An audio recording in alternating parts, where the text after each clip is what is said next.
Olá pessoal, meu nome é Glaucia Guerra, sou médica obstetra do IMIP, trabalho na enfermaria da gravidez de risco, acompanho gestantes com anemia falciforme nesta enfermaria. Abordarei agora com vocês alguns aspectos importantes sobre a doença falciforme e gravidez. Aspectos epidemiológicos, aconselhamento genético, como preparar a mulher para a gestação, a importância dessa doença na gravidez, quando iniciar o pré-natal, o acompanhamento da gestação, a vacinação, preparar a mulher para o parto, apoiar o aleitamento e a anticoncepção. A anemia falciforme é uma das doenças hereditárias mais comuns no Brasil. Nascem no Brasil por ano 3.000 crianças com a doença e 200.000 com o traço falciforme. Essa doença é causada por uma hemoglobina mutante, a hemoglobina S. Essas moléculas sofrem polimerização com falcização das hemácias, ocasionando hemólise e fenômenos vasococlusivos com episódios de dor e lesão desses órgãos. Os estados mais acometidos no Brasil são Bahia, Rio de Janeiro, Pernambuco, Minas Gerais e Maranhão. E essa doença implica em elevada mortalidade materna. Por isso, precisamos estudar cada vez mais essa doença.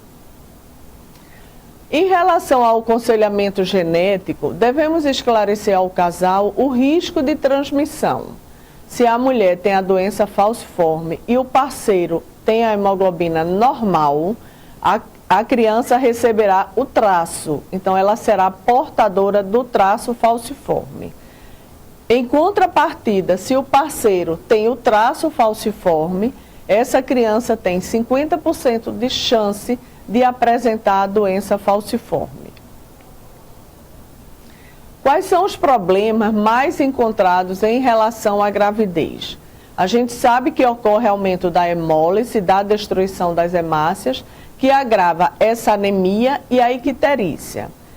Essa hemólise provoca obstrução dos vasos, da microcirculação, e essa obstrução acomete também a placenta, levando a uma restrição de crescimento intrauterino, levando a síndromes hipertensivas, eclâmpsia, descolamento prematuro de placenta, provoca óbito fetal, além de também provocar parto prematuro e aumento do risco de infecção após o parto. No pré-natal, a abordagem deve ser multidisciplinar, com psicólogo, médico, enfermagem, nutricionista e assistente social.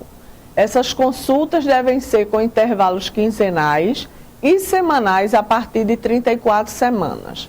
Devemos tentar agendar os exames e consulta no mesmo dia para facilitar a vida dessas gestantes. Numa primeira consulta, a gente precisa fazer a anamnese e o interrogatório sintomatológico direcionado para a doença falciforme. O exame físico completo, avaliar peso, altura e estado nutricional. Essas pacientes com frequência têm algum grau de desnutrição. Verificar a pressão arterial e proteinúria de fita em todas as consultas, pois como já falamos, essa paciente tem mais chance de apresentar pré-eclâmpsia durante essa gestação. Acompanhar esse crescimento intrauterino e programar a vacinação antitetânica, antipneumocócica, que deve ser realizada a cada 5 anos, e atualizar a vacina de hepatite B. Devemos também lembrar da suplementação de ácido fólico, que deve ser em torno de 10 mg por dia, o uso do carbonato de cálcio e polivitamínicos para diminuir as complicações nesta gestação. Em relação aos antecedentes pessoais e comorbidades, devemos investigar se essa mulher já tem infecção urinária de repetição, se ela já teve internamento anterior para tratamento de pneumonia, se ela é portadora de úlcera nos membros inferiores, se ela tem litíase biliar ou se já foi colecistectomizada, se ela tem passado de síndrome torácica aguda e de acidente vascular cerebral, porque tudo isso implica que essa doente tem uma comorbidade maior, é uma doença mais grave. Se ela também é portadora de retinopatia, se é portadora de nefropatia, se tem hipertensão arterial pulmonar, que são quadros que vai agravar a situação desta paciente. Realizar o preventivo de câncer de colo uterino e também averiguar se ela, associada à anemia hemolítica, ela também tem deficiência de ferro. Porque devemos lembrar que a maioria dessas pacientes tem excesso de ferro no organismo pela hemólise. E caso essa paciente faça uso da hidroxiureia, deve ser suspensa durante a gravidez. Ela ainda não é uma droga liberada para uso na gestação. Em relação aos exames laboratoriais, vamos solicitar um hemograma com contagem de reticulócitos, pesquisa de anticorpos irregulares, pois essas pacientes recebem muitas transfusões e favorece o aparecimento de anticorpos irregulares, que vai ocasionar problema para este feto. Devemos solicitar sumário de urina mensal para rastrear a infecção e a presença da proteinúria.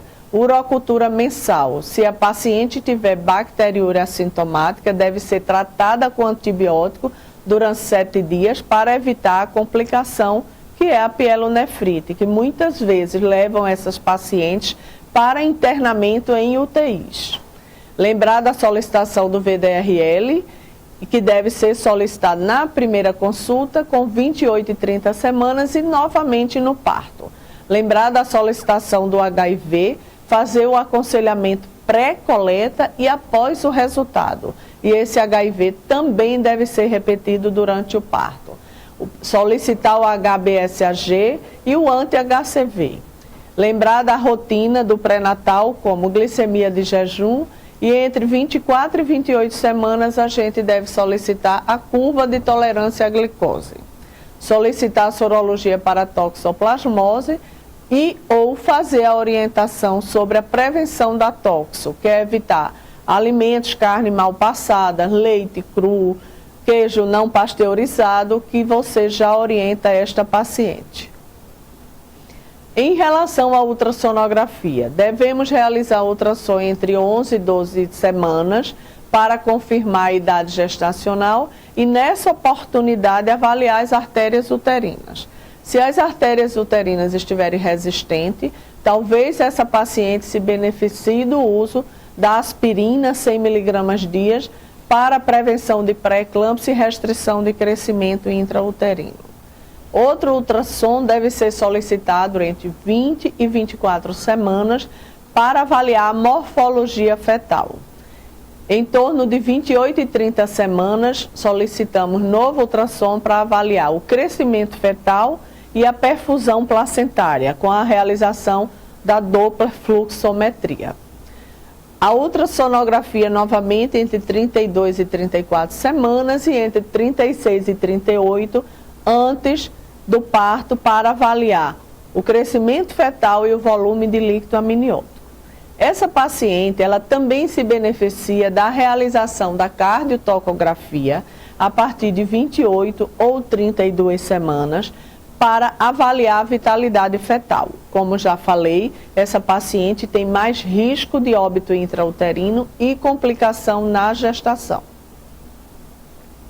Outro grande problema que essas pacientes enfrentam são as crises álgicas, ou crises dolorosas. Podem envolver qualquer parte do corpo e têm características individuais. Quais são os fatores agravantes? Uma infecção, baixas temperaturas, desidratação, presença de hemorragia, paciente que usa o álcool, paciente com uma carga de estresse grande e outras causas que não identificamos. Durante a crise dolorosa, de preferência, a paciente tenta corrigir em casa com analgésicos comuns. Porém, se não tiver resolução, o internamento é mandatório, porque precisamos usar muitas vezes dipirona em doses elevadas ou a morfina venosa ou oral. Durante a crise álgica, devemos lembrar da hidratação cuidadosa dessa paciente, da necessidade, às vezes, de adicionar oxigenoterapia, aquecer essa paciente, além do apoio psicológico e investigar uma infecção que pode estar ocasionando essas crises. Lembrar que durante o manuseio dessa crise no hospital ou no ambulatório, usar a escala analógica visual da dor, porque isso facilita o tratamento e a paciente consegue dimensionar a intensidade de sua dor. Então, no puerpério, lembrar que essas pacientes têm mais risco de trombose e tromboembolismo, que contribui para o óbito materno. Então, essas pacientes devem deambular precocemente e fazer uso da heparina não fracionada ou heparina fracionada para a profilaxia desta trombose. Essas pacientes devem permanecer as primeiras 24 ou 48 horas com maior vigilância, de preferência numa unidade intermediária ou numa unidade de terapia intensiva.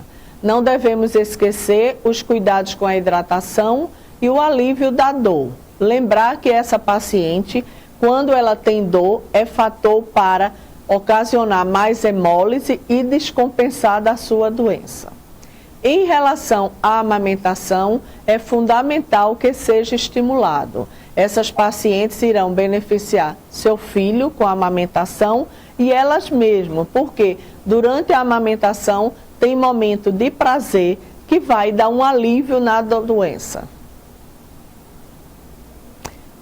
Outra questão que não podemos esquecer na doença falciforme é a contracepção. Essas mulheres, segundo a Organização Mundial de Saúde, podem fazer uso da maioria dos métodos contraceptivos. Eles se classificam em categoria 2 ou 1. Então, elas podem utilizar anticoncepcional de baixa dosagem, elas podem utilizar anticoncepcional só com progesterona. Se elas estão amamentando, esse será mais adequado.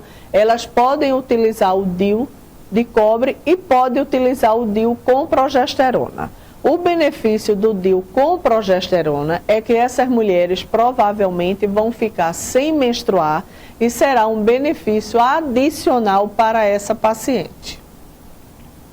Após essa explanação, espero ter contribuído para aumentar o conhecimento de vocês sobre a doença falciforme e dizer que no IMIP estamos à disposição de todos para receber essas mulheres com gestação de alto risco. Agradeço a atenção de vocês e até outra oportunidade.